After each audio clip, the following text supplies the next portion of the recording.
Hey everybody, it's Eric here alongside Rod to discuss MSU's upcoming game against the Illinois Fighting Illini out in Champaign on Saturday night.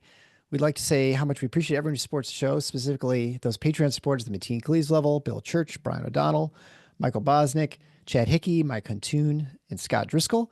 And Draymond Green supporters, Adam Walzak, Dan Rankin, James Benton, Jim L., David Brame, Paul Marsh, Doug Robinson, and Daniel Dranak.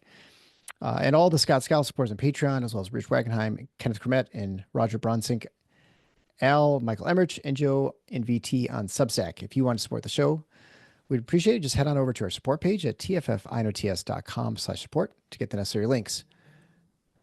Okay, well, unfortunately or fortunately, I will be in Champaign for the game with my family, with my Illinois friend, a ticket that I really regretted after purchasing. And when Illinois was looking like they were red hot, and I felt okay about going to the game, and now I'm much less confident going to the game after that last Indiana game. So Michigan State enters the game, dropping 3 of the last 4 games, going from a 9-0 in first place in the league, and sitting pretty to now 10-3 and 1 game back from Michigan. And they're going up against an Illinois team that's 17-8 overall, 9-6 in the Big Ten, ranked 15th in KenPom, 13th in the net, winners of 2 in a row, including a 5-point win against UCLA, which broke UCLA's 7-game win streak. Now that UCLA had to leave the Pacific time zone. On offense, Illinois is 14th overall. Their strengths is offensive rebounding, just like it was before. They're 15th in that. They're 16th in 2-point percentage shooting and 54th in free throw percentage, which is pretty good. Not as good as Michigan State, but pretty good. They're pretty good at getting the line inside the top 100, and they turnover percentage. They don't turn the ball over a ton. The one real weakness, ironically, is their 3-point percentage, which is at least I think it was worse in the conference play, at least going It to is. It prior to is. still is, yeah. Still is. Which was Michigan State was one of the best. Then they sort of mid, and now they're down near the bottom again. But they're still below Michigan State, at least as far as Yep. percentage in conference play. And defensively, they're really good as well. They're 30th overall in defense. They're really good against the twos. They're number 6 in the country. They're really good defensive rebounding at number 9. They don't foul a whole lot.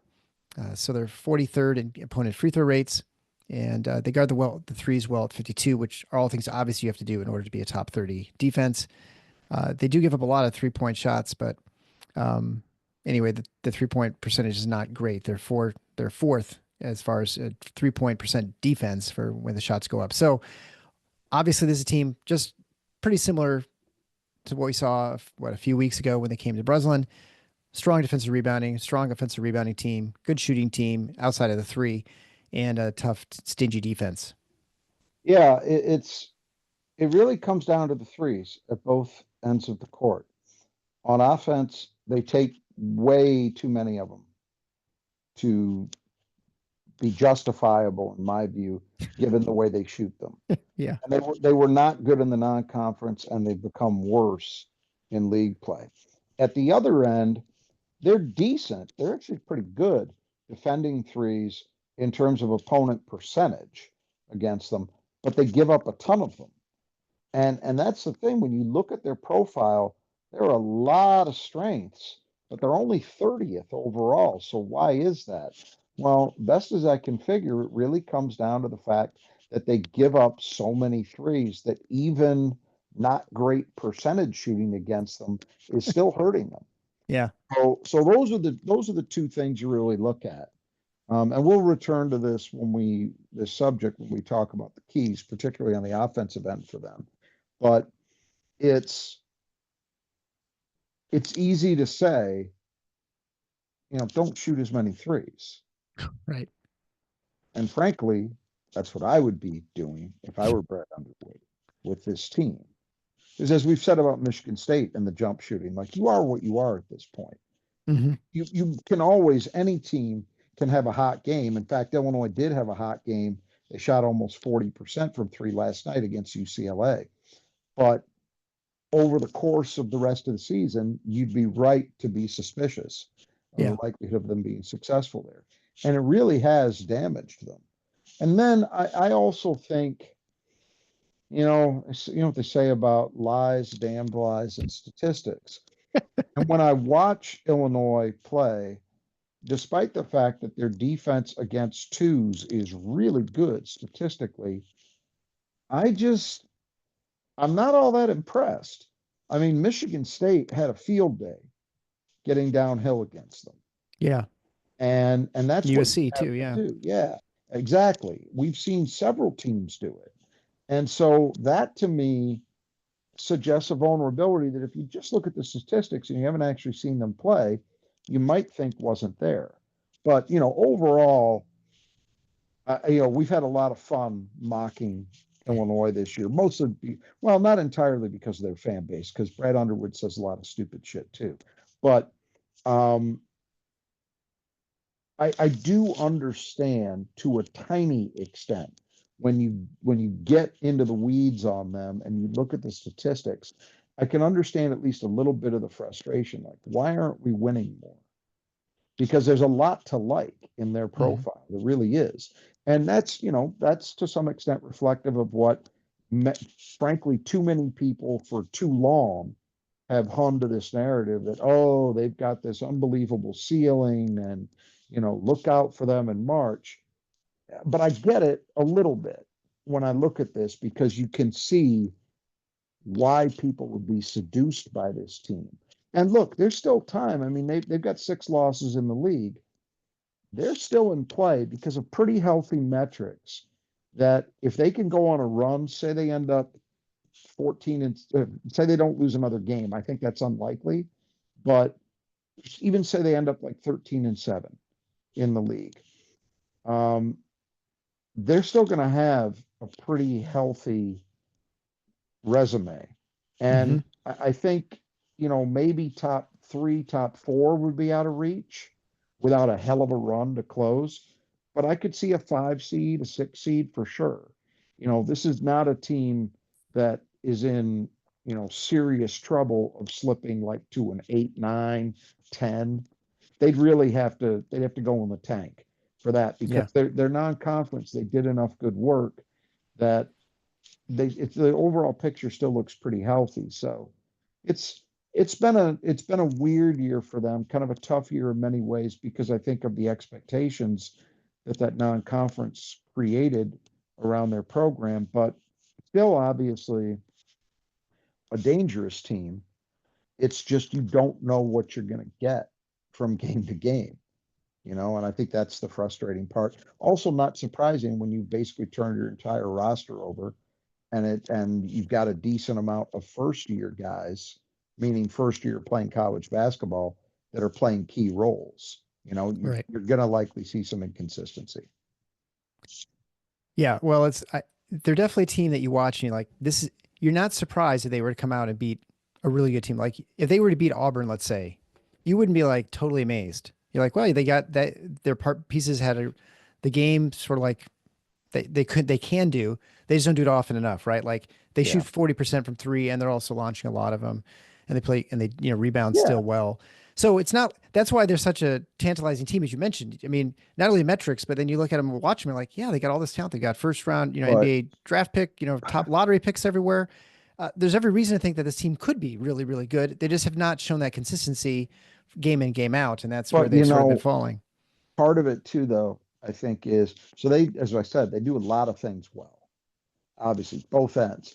But I think also part of the problem is when you become so reliant on threes, when that becomes such a huge part of your offense, and then on top of that, when you are unable to hit them with consistency, that alone can create a roller coaster ride in terms of game to game performances, right? Yeah.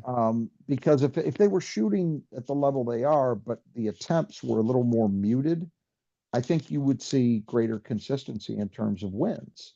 And it's also a little bit at the other end too that they give up so many threes that even though the overall percentage against is pretty good, you know how it goes. I mean, Yeah. there's a It's luck math. element to this.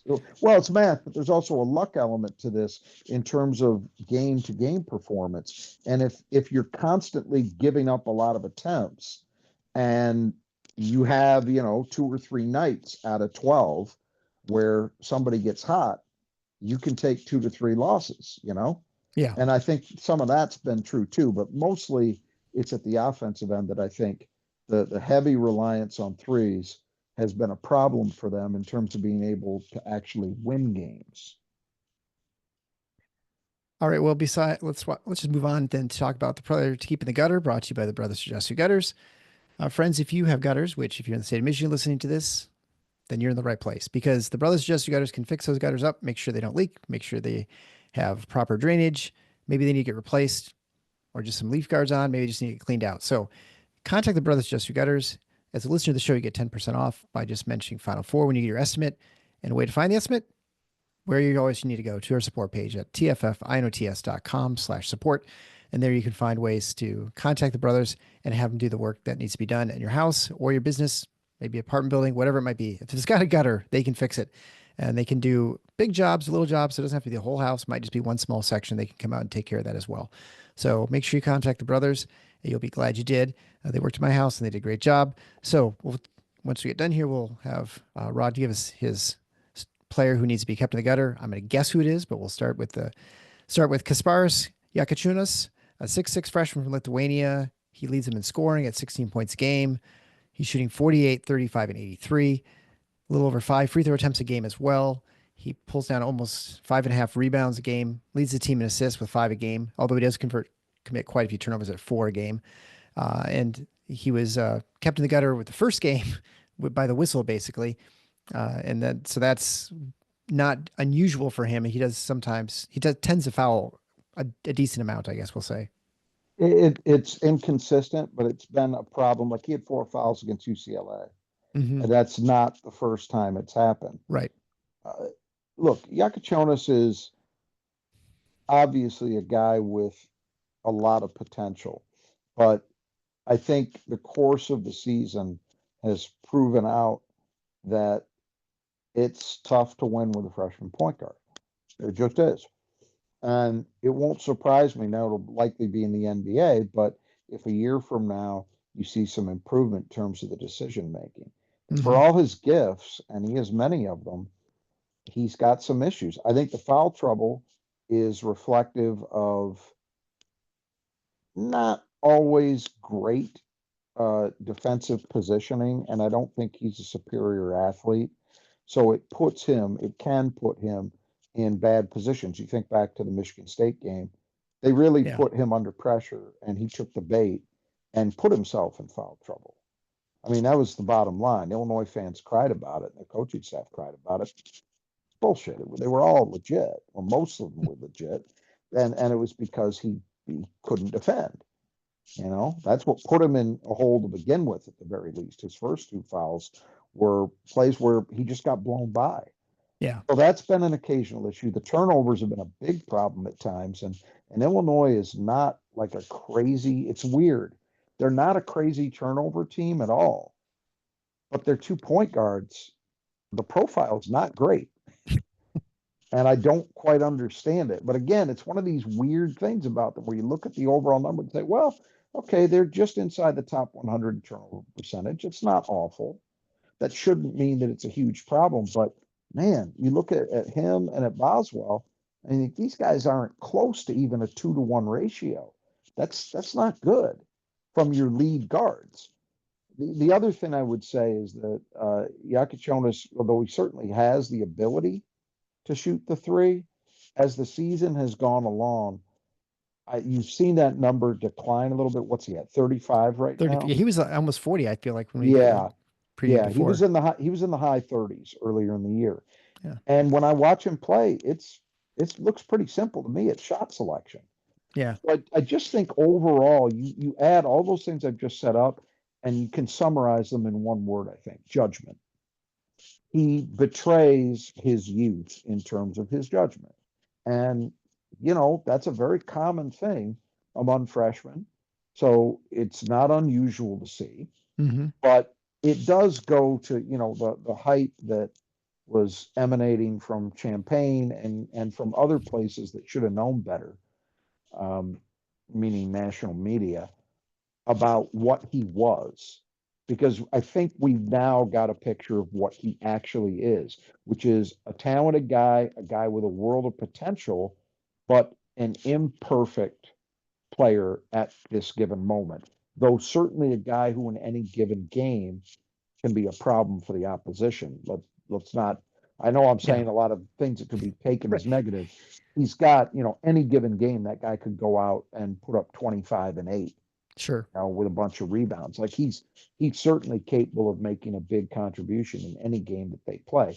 I'm just saying the hype, which was, oh, Big Ten Player of the Year type. No, no, way too inconsistent for that. And it's largely because of his youth, in my opinion. Sure. All right. So next would be the previous mentioned Kylan Boswell, 6'2" junior transfer from Arizona, averaging 11.5 points a game on 39, 24, and 81 shooting. Although the large percent of his shots are from three, almost about 40%. He pulls down also 5.2 rebounds a game, which is pretty impressive for a guy 6'2". He second on the team with assists at 3.5, but like you mentioned with Jakucionas, he has some turnover issues of his own. He averages almost two a game. Yeah, actually, I think it's over Oh two. yeah, more I should say, yeah, more than Yeah, two. yeah, it's similar except worse in some ways to Yakachonis, where Boswell just that's way too many three attempts for a guy shooting the way he is. Way Yeah. too many. And when you watch them play, you'll see it. The shot selection. It's just like, why are you taking that shot? And it's especially true for him because I do feel like he's got a nice ability to get to the rim, finish plays. He's reasonably athletic, he's reasonably strong. So those shouldn't be issues for finishing plays at the rim. He just, I think, the judgment, and he doesn't have the excuse of being an 18-year-old. Right. He's in his third year, Yeah. but it comes up in the turnovers and it comes up in the shot selection. Good defensive player, and certainly again a guy who is capable of making winning plays. It's just he doesn't do enough of it with consistency, I think. Then we'll have Ben Hummerkaus, 6'8", transfer from Evansville, although you may recall from the first preview that he was started the NAIA. Right. He's averaging 8.6 points a game, 3.9 rebounds a game, shooting 40, 36, and 65, which with three-quarters of the shots being threes. And I think he's been shooting better recently of late. I know he He was has. he was kind of the whipping boy for the Illini faithful for a while there because he was having really struggling. Correct. Yeah, he's had a little bit of a bounce back of late, but uh offensively, look, it's the contributions are going to come from three. I mean, that's what he is. And if he's not giving you 3-point production, it's going to be limited in terms of what he's going to do. And then we have Mortez Johnson, 6'9", 240-pound freshman, starting recently in place of Trey White. He's really good. He's averaging 6.5 or 6.8 points a game, 6.6 rebounds a game, playing only about 17 minutes, but he's shooting 66 from the floor and 61% from the line. Yeah, very physical and athletic and strong. I mean, and good size. I mean, he's got the complete package for an interior player in some ways. Um, I feel like there's more offensive potential to unlock with him Yeah. as he moves along in his career, but he's still able to be effective. The rebounding numbers are what's impressive to me. And I think Jim Comparoni of Smart Mag, I seem to remember making an Antonio Smith comparison before the first game. That's a high bar, and I'm not Mm-hmm. quite sure I'm ready to go that far, but he is a natural rebounder. That much I agree with. And if assuming he stays in Champaign, he's going to be a problem going forward. I think for this year, he's mostly been a very effective backup center. He started their last game because Trey White, who had been the starter at small forward, and Hummerkaus had been the four. Trey White's been sick and basically since the end of January. So they moved him into the starting lineup in the UCLA game. And it wouldn't be a surprise to see him have a go of it in this game. And that will be an interesting matchup with him against Jackson Kohler to start with. So, but yeah, nice young player, world of potential. Obviously, the free throw percentage isn't great. And anytime you've got a guy that's as physical as he is, that's kind of a little bit of a red flag because you figure if he plays a lot, Yeah. he's probably going to end up getting some chances there, and you'd like him to be shooting a little better than he is. But world of potential going forward, and a pretty productive player even now. Well, just mention Trey White. That just I'd be remiss not to be reminded that my wife will mention that it is the worst flu influenza A year in 34 years in the country right now. So if you wonder Really, why I saw a stat that said the last 15, but maybe that was flu overall. she's been told, they're talking it's the worst in 34 years at least. So Wow. what it's worth. So a bad flu year, probably bad, a little worse vaccination rates too for all this stuff's been going on the last couple of years too, which probably does contributes a little bit to that too. But just sometimes just one of those Mm. random things. So not surprising, kids are sick. Not that he has flu. I don't know what he has, but moving on to Tomislav Visic, 7 foot sophomore, averaging 13.1 points a game, 8.5 rebounds a game, shooting 52, 37, and 76. He has a couple assists a game also as well. So he's a stretch five. He was most notably had mono and was out for a while. He did play against Michigan State, if I recall. Yeah, he played well against Yeah, he Michigan played. Yeah, State. right. I think he got Very mono right productive. after that, maybe or That's something. right. That's Yeah, right. so he actually has been back and playing pretty effectively. So he seems to be relatively unaffected, I guess. Yeah. I think he seems to be healthy, or healthy enough. He's a really good player. I mean, I'm Yeah. impressed. I'm impressed with him. If you remember the Michigan State game, he did some scoring, but where he was a real problem was Michigan State kind of being aggressive and pressing up and trying to really guard the arc, and they got taken advantage of repeatedly with pick and roll stuff where the player would slip the screen Hmm. or just kind of taking advantage with cuts, with aggressive cuts to the rim. And what makes him really dangerous is at his size, he can see over everything. So if you only saw the Michigan State game, you'd think he was an even better passer than he's been, at least as reflected by assists. But the reason I raise it is I think he's a guy who's able to impact the game pretty much in every way you want a big two. With the possible exception, I don't think he's a great rim protector defensively, but everything else, good rebounder. He could score in the post. He could score from three. He passes well, so he gives them a lot. There's no doubt about that. All right, moving on to reserves, we'll start Trey White, the one we talked about before. He was missed the last few games with illness, so unsure if he's going to play. He's a USC transfer, 6'6". He's averaging 9.3 points a game, 5.3 rebounds a game, shooting 47, 24, and 83. Yeah, the 3-point shooting again, as with Boswell, but he doesn't shoot it as much as Boswell, to his credit. But that number, man, dial it back. Whatever number of shots you're attempting from out there, it's probably too much. But again, it's not as big a problem as with Boswell. I don't know what the deal is with him because for this game, obviously we're recording this on Wednesday, so we got a couple more days to go Right. before game day. So it remains to be seen. I saw in the lead up to last night's game against UCLA, where they announced he wasn't going to play, Brad Underwood said, it was kind of vague coach speak. Oh, he's coming along. But he did mention that he practiced. So I would think that at least makes it possible that he would play in this game. But, a guy coming back from that situation, I don't know that I certainly can't project him to start, even though he started all but one game he's played in this season. Right.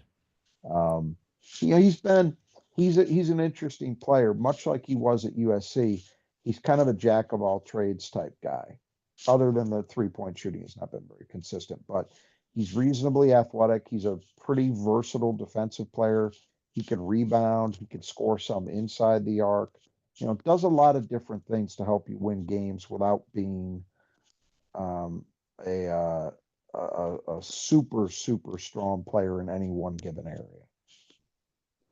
Then we have Will Riley, a 6'8" freshman. He's been sort of up and down this year, which is not surprising for a freshman. He was thought to be a one and done player, averaging almost 12 points a game, 3.8 rebounds a game, shooting 42, 33, and 71. And if people recall the game in Breslin, he basically kept Illinois in that game early in the first half. He had, I think, all 16 of his points in the first half, or 16 of Yeah. 18 or something like that. He was Yeah. sensational. Torched MSU in the first half, and then to their credit, they really shut him down in the second. But he's had look, I think he had a 31-point game I've earlier seen him this have good season. games before, since, He's yeah. had he's had a game or two after the MSU game where he was very productive scoring the ball, but then he'll have other games where he doesn't really do very much. So yeah, it's reflective of things you expect from a freshman. And I think That's where people got out over their skis a little bit with this Illinois team, is they were looking at guys who were in their first year playing college basketball and reading in too much to what the consistency would look like. What you Yeah. hope for as a coach and as fans of a program is that by around this time of the year, that those freshmen start finding that consistency. And maybe that will happen, but it hasn't happened yet. So, look, Riley's a guy that in any given game, he's dangerous because he's capable of going on a run from three. He's athletic. He's got a good handle, so he's truly a three-level scorer. He can do a lot of things offensively, but you don't get it consistently. So you just don't know what you're going to see. I always thought it was just a video game. I think you just can plug the numbers in. So moving on to Jake Davis, 6'6" sophomore transfer, averaging 3.1 points a game. In about 10 minutes, he's shooting 42, 34, and 50. Yeah, the 3-point shooting is starting to come around a little bit from him. I'm pretty sure his percentage was lower Yeah. when Michigan State played them the first time, and that's what he was brought in to do. I mean, he's kind of he's a battler otherwise. Like he plays hard and he'll get scrappy going for a rebound or a loose ball, but primarily his role is to hit a three Yeah. out there. And then finally, we have Dre Gibbs, Lahorn, 6'1" sophomore. He's also been sick, so he played just a couple sparingly in the UCLA game, averaging 7.3 points a game on 46, 27, 81. If I recall, I don't remember how many rebounds he averages, but it's quite a bit for a guy who's only 6'1". He had quite a few, especially offensive rebounds, I feel like, against Michigan State in the He was a first matchup. problem. He was a problem. If you remember, the problem there was Michigan State just did not match some of Illinois' effort on Hmm. Illinois' offensive glass. And he was a primary example of that. There were a few plays. I want to say he had like 4 offensive rebounds. It was something I think ludicrous. that's right. Yeah. And he just did it by being quicker to the ball, just reacting quicker. And so that you're right. He's been productive there. And he's been look, this was a guy who they desperately or looked like they needed point guard play, and he just couldn't earn his way into consistent minutes, even a limited role last season. So I wondered, like, where's this guy going to fit? But he's stepped it up. I mean, the 3-point shooting is not great, but he's also capable of doing more. Yeah. And you see him go off the dribble and attack the basket and be reasonably productive. So my view has changed on him during the course of the season. I think that, assuming he stays there, that they've probably got a reasonably good rotation guy going forward. And for this year, for this game, obviously health is a factor. He's been sick. I think he missed a game or two, barely played against UCLA, so you don't really know where he's going to be, but I would kind of expect him to play. All right. So maybe there's not much suspense to this, but who would you say is the player that Michigan State needs to keep in the gutter? Is it Jakucionas again? Yeah, Yeah. I absolutely. mean, I mean, yeah. he is. They've got other guys that are capable of doing things for them. And you saw that in the game at Breslin, where he didn't contribute very much because of the foul trouble, and yet they were right there. So people picked it up and found ways to make plays to stay in the game. It wasn't like their whole thing fell apart without him. But that said, he's the point guard Yeah. and he's their leading scorer. So yeah, you'd be kind of crazy to assume anybody else coming into a game, even if we know that the consistency maybe hasn't been there as such. So yeah, he's the choice. All right, so that brings us to Who Cleans the Glass Best for Michigan State, brought to you by the Squeegee Squad of Grand Rapids. Squeegee Squad should be your first call if you're looking to clean your windows or do power wash in your house. Make sure to spiff it up a little bit so that when all the winter grime off, they get up on the ladders to do a soft touch, so they're not blasting it from 20 feet away on the bottom on the ground. So they'll do a nice, wonderful job. Also, of course, great with cleaning windows because that's sort of their specialty. They get the inside of the windows as well, the windowsills, the screens, the stuff you never clean, and they're getting up the ladder so you don't have to. Very professional, super nice, great pricing. And as a listener to the show, you get 15% off if you mention Final Four when you get your estimate. You can find ways to do that, as always, at our support page at tffinots.com. And if you need interior painting, they can do that too. So give them a call. That should be your first call. All right. So right now you are ahead 12-8 after you kind of went wild there for a while. So I got the last one to cut it to four. We got 7 regular season games, and then after that, so I don't have much opportunity to come back. So I got to get a couple in a row here to get back in the game. So you get first pick. So who you taking? Jackson Kohler. I'm shocked. I thought you were going to try and give me a bunch of reasons to try and pick someone else, but I think the only reasonable answer I got to do Cooper as number 2, Yeah. and this is always a tricky one because it's last game your best second choice was Richardson, but I mean that's probably the first time he's had that many. Well, I think he's had 6 rebounds one other time, and I just don't trust Zapala. I'm going to go with. Ugh, I guess I'll go with Fiddler. I don't know. Okay. I don't think that's an unreasonable No, choice. I don't think anything's Really, unreasonable. if you're not going to pick Zapala, really the next two choices should probably be either Fiddler or Carr. Yeah. And Fiddler, frankly, the last say 3 games or so, Fiddler's been playing a little bit better than Cohen. Yes. So I don't think that. And one thing he's done consistently well that I really like is he's attacking rebounding. Like when a Yes. ball goes up, I mentioned in our post game last night, there was a moment that just drove me crazy. Was Sala just had position, was right there, but he all he had to do was just go get the ball, and he didn't do it. And Frankie Fiddler's not making those plays. If see ball, get ball. That's what Yeah. he's doing. So I don't think that's a bad choice.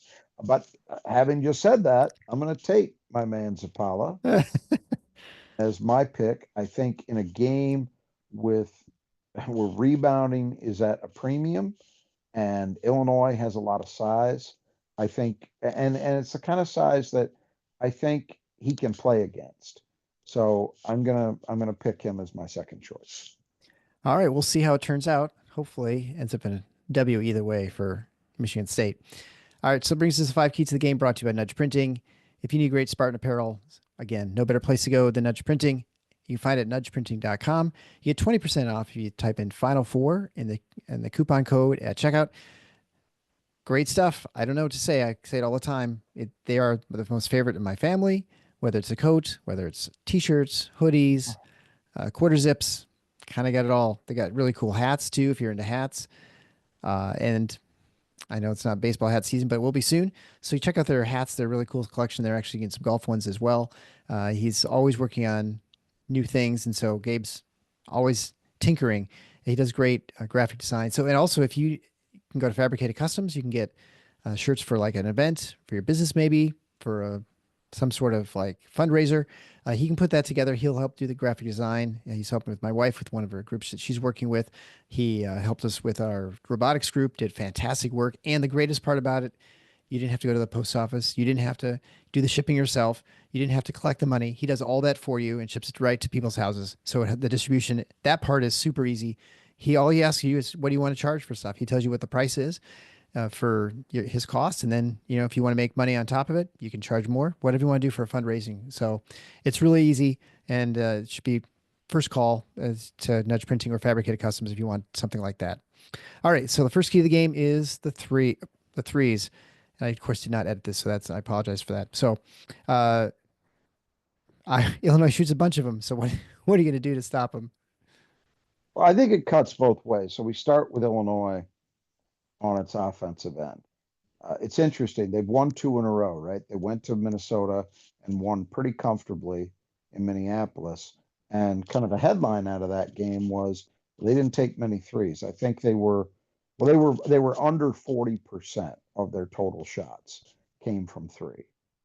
And they were very effective in the paint, which is not a surprise because they actually shoot pretty well in the paint this season inside Mm-hmm. the arc. So you'd think, okay, maybe they finally decided this approach is not working for us. Well, then you move forward to last night against UCLA, and they win a game where they led fairly comfortably most of the way. It was kind of like a little bit like the Michigan State Indiana game where UCLA made a run late to tighten it up, but um, for a lot of the second half, Illinois had been pretty firmly in control, and then they ended up, I think, winning by 5. But Illinois was back above 50% in terms of their threes as a percentage of overall shots. Now, the difference is they hit 39+% Yeah. on those threes. So for last night, at least, you could look at it and say, oh, that's good basketball, Right. right? You're shooting that well, taking a lot of them, that's going to help you.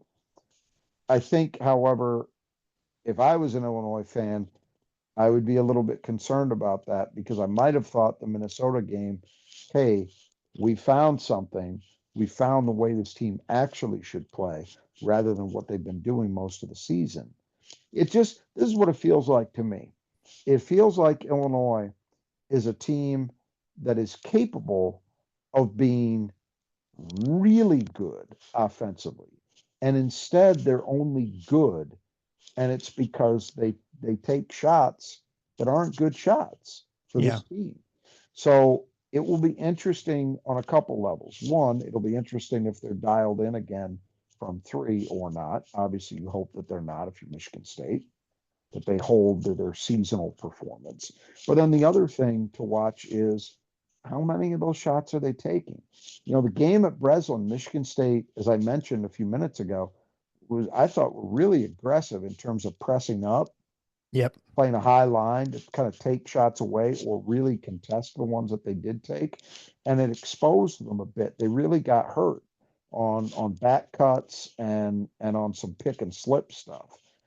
So it'll be interesting to see how aggressive Michigan State is defensively in that regard. So that's the Illinois side of it. For Michigan State, you would certainly not expect to see another game where they're launching 25 threes as they did against Indiana. And as I mentioned in last night's post or the post game, the Indiana post game, I don't expect to see Illinois playing a heavy dose of zone. Maybe we'll see it, but it's not been what they've done for most of this year. It'll be interesting to see if I would say this: if there's any coach in the Big Ten that I could see deciding to simply abandon what he's done most of the year and play a zone, with the theory being that's the best way to limit Michigan State. You'll take your chances. It probably would be Brad Underwood. He'd be right up near the top of that. He's proven over his tenure there to be a guy who isn't from, say, the Izzo Matt Painter school, where it's largely, hey, this is what we do, this is Yeah. who we are, and we're going to keep doing it. That has not been Brad Underwood. He makes a lot of changes. Would still surprise me to see a heavy dose of it, but we'll see. Yeah. Well, in Uh, general, you feel like you pay in the rebounding edge too, and they're so good rebounding. that's a very good reason. You're absolutely right. It's a very good reason for Illinois to not do it because rebounding has been such a strength, and I think they consider that to be very important to their overall thing. But in any event, for Michigan State, you would hope it wouldn't be an excessive amount of attempts. But if they could have that odd day where they're actually hitting, which is just as possible as it is for Illinois. I mean, they did against Oregon. They shot 40 some percent or over Yeah, 50 before that you last can, possession. Yeah. it could happen. And if it does happen, that's a great equalizer in a road game environment. So something to watch for. I think the more important of those two things is what Illinois does with their Yeah. threes on offense. But you've also got to look at how Michigan State shoots it because that could be a real help. And the second key to the game, one that I'm not looking forward to in some respects, I'm really excited to go to the game, but not excited to be wearing green in a sea of orange. And this is probably, I want to say for Michigan State, it's probably the second toughest road environment, probably in the Big Ten. Wouldn't you agree? Next to Mackey. In the current era, yes. Yeah, I that's all would I care about I current I era. would Yeah. say yeah, I would say that, historically it's been a great building in terms of that. But they've had some ebb and flow over the years. Like it wasn't as tough a building as it used to be, say, the period between Bruce Weber and Brad Underwood. Yeah. Well, they Like were even bad, early but Brad yeah. Underwood. Right. Yeah. And and so, but yeah, in the current environment, Mackey I would take over that building, and that's probably about it. Yeah. So it's edged ahead of like Cole, which was interesting. I always think back to when we had Mike Garland on last year, and it stands to reason based on what he said, but it's still hard for me to get out of my mind those Bo Ryan years where it was so difficult for Michigan State or frankly anybody to win games there. But I remember him saying, yeah, that one's not as bad because it's closer to Value City in Columbus, where it's more of a pro style atmosphere, meaning Hmm. that the fans aren't on top of you in the same way they are at other places, and it just feels a little less manic than some of these other buildings. But Illinois, over the years, that's been a very difficult place to play. It's certainly a place that Michigan State has not had a lot of success in. I mean, I can remember good Michigan State teams and bad Illinois teams in Michigan State struggling. Yeah. So it's one of those buildings, kind of like Mackey, where you don't expect good things to happen. On top of all that, I got to think that their fan base, at least, I don't know about their players, their fan base is going to be jacked for this one. Yeah. If their online fan base is anything to judge by, which you have to be careful about because Yeah. Yeah. there's usually not a great correlation. But if that were anything to judge by, they would be coming with knives in their teeth for this game. So and I will say this too, as a final thought on this whole deal. Michigan State this year, in terms of their road games, has not played in an environment like this one is going to be. They haven't played at Mackey and they won't. They didn't Yeah. play in Bloomington, which at its best, which it hasn't been this year, but at its best, very difficult building to play in. They haven't played there. They haven't played at Cole and they won't. UCLA and USC, we were there for those. UCLA was one of the best environments I've ever been in for a game, but part of the reason I say that is it felt truly 50-50. Which So is that dumb for a home, yeah, for a away game. Yeah. right, but you know what I mean. Yeah. That's not what we're talking about here. So this is kind of late in the season to really be experiencing this kind of old school Big Ten snake pit kind of environment for the first time. So it'll be interesting to see, especially coming off just a really bad performance, no sugarcoating it at home against Indiana. It'll be interesting to see how this team responds. Yeah.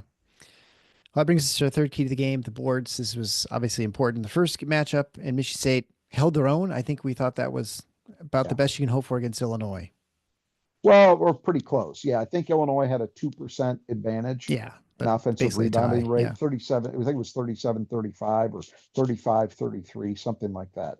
So very close. And if you're Michigan State, I think you would take a similar performance in this game and run with it because Illinois at both ends, they get to the glass. They really attack. And so it's a challenge. It's a real challenge for Michigan State to hang in there. I think it's imperative that they find a way to do so. Again, they don't have to win it, but there can't be a big gap. Yeah. All right. So fourth key of the game is turnovers. Michigan State better against Indiana, although critical and deadly turnovers at the end of the game, and they kind of came in spurts. And that seems to be the calling card for this team when it comes to turnovers. It feels like this season where they just kind of come in like three or four at a time in batches, and it kind of, Yep. well, it can throw you off your offense, and certainly it makes defense harder. Giving transition buckets and stuff like that. It makes for momentum swings for the Yeah. other team, when that happens. Whereas if you're parceling them out more evenly, you don't necessarily see. At least that's not fueling a moment like that. And so, yeah, that was disappointing. That second half performance against Indiana was not good in that regard. Yeah, I look back at the first matchup. Both teams did a pretty good job taking care of the ball. I didn't feel turnovers were a huge part of the story in that game. That needs to be the case again. And this is the thing. Illinois is one of the worst turnover creation defenses in the country. Like they just don't create turnovers at all. So if Michigan State has a problem here, it's almost certainly going to be self-inflicted. And that's what you can't have. All right. So the fifth and final key to the game is aggression. This is something that Michigan State had uh, on a scale of 0 to 10, they're like a -4 against Indiana, and it's hopefully that they turn that around and really attack Illinois because that's how they did. That's how they beat them in Breslin, and that's Correct. how they've won most of their games this year. It's an imperative for this team. We talked about it in the IU post game, right? This team, it's part of their blueprint to play with energy, to play with aggression, and to play with toughness. And when they do that, you see things like them carving out rebounding advantages. You see them getting to the foul line because of the way they shoot free throws. That's a big strength. You see them having success in 2-point shooting. You see them not having to take many threes because they're getting good 2-point looks. All of those things flow at the start. The starting point for it, I believe, is them being assertive and aggressive in terms of the way they play. And we didn't see it against Indiana. And to me, that is a number one reason why they lost that game. So you can't have a repeat of it. You could live with losing this game if you come out playing extremely hard, matching Illinois' physicality, and they just happen to shoot better than you. Sure. Like that would it would still not be pleasant, but that would at least be something, like that's kind of the way I felt about that UCLA loss, right? Yeah. I was frustrated they lost, mostly because we had some UCLA jackasses in the row in front of us, but um, that didn't help at least. But as I thought about it, I wasn't that disappointed by the loss because I thought, especially in the second half, well, Michigan State competed. Yeah. UCLA Right. played an unbelievably physical brand of basketball. Frankly, one that I don't think they get away with on the road. But they got away with it because they were at home, and Michigan State had to match it. And I thought largely they did. So the fact that UCLA hit one more garbage shot than they did to win the game, okay, you tip your hat, but at least you could feel satisfied that MSU, from an energy, physicality, and toughness perspective, played the way they need to. We didn't see that against Indiana, other than maybe the first 5 minutes of the game. We just did not see it. So they don't have a chance to win this game if they don't bring that. That's the bare minimum. They got to have that. Yeah. And then from there, we can start talking about how well to shoot the three, some of these other things, but turnovers. But man, if the energy and the aggression is not there, it's going to be a long day. All right. So this is a late night game in Champaign. It'll be my first trip to Champaign, Urbana, so that'll be kind of interesting to head on there. And so everybody pray for me that I survive my experience in whatever it's called now, State Farm Center, whatever it is. Yeah, it's Assembly Uh, Hall. Assembly Hall. That's yeah. I default to Assembly Hall, but I guess there are a couple Assembly Halls, right? So it's reasonable they have changed name. They can do what they want for the money. Uh, this is interesting because last time Michigan State played Illinois, it was a big, huge game. Illinois came in, I think, with one Big Ten loss, I believe, at the time, just Northwestern. Maybe they had two. Maybe they had two losses, and then they came in, they lost to Michigan State, and they kind of went on a slide for a little while. And Brad Yeah, Underwood was very upset with the refs for multiple games. It wasn't just the Michigan State game; it was a couple games after, right. which they lost another one where they had the same amount of fouls called both. It's kind of bizarre. He sort of like kind of had trouble dealing dealing with that. That kind of broke him for a couple games or something. I'm not quite sure. Yeah. Well, I would just say it's always something down there, and it is. It's always some weird thing that he gets obsessed by, and doesn't make any sense to me. It's not the sign of a psychologically healthy program, but there you go. Yeah, we'll see how the whistle is. I know this. You've got two teams that want to play physically, and so that does create a challenge for Yeah, officials. If you're Michigan State, you just have to hope that it's relatively even. Like I would take, the whistle that they got in the UCLA game. It was it wasn't so much that I thought they missed. They did miss calls. Every game they'll miss calls. I thought the biggest problem in that game was not that Michigan State wasn't getting calls as much as UCLA was getting away with some stuff that should have been called and wasn't. If that's the way this game is called, I can live with that sure. And because that's what. that it's Oh, just a toughness challenge. And it's like, look, they're Yeah, getting away with some cheap shit. You got to rise above it, right? right. But you're not staring down the barrel of a 10 free throw attempt gap, you know, that kind of thing. That's what you worry about. Yeah, and that's the one thing, I don't think we complain a lot about the refs. We do mention it at times. I thought the game was called pretty well, Indiana. I don't feel like there was. I thought the whistle was pretty reasonable. Just that was my impression. It was that I don't think certainly was not. it didn't have What? anything to do with the loss. I No, could say that. for I mean, sure. there's always calls you Yeah. disagree with. I'll tell you one that, I mean, you were there, so you didn't see the replay. I understand why it was called, but there was a segment where they were down two late, and Indiana was inbounding. I think it was Mbako. Fears got called for a push where Oh Mbako. yeah, yeah, yeah. That, Wait. that did not look like a foul to me. Yeah. I thought that was a questionable call, but whatever. It's not. No, officiating is not any kind of crutch to lean on in that result. All right. Well, I'll have to find out what the number one snack is to get at Illinois arena. So I guess we'll leave it there, Rod, and we'll come back and we'll get back to you after the game on late Saturday night because it's I think 8 o'clock game Eastern, 7 Central. So until next time, the Final Four is on the schedule.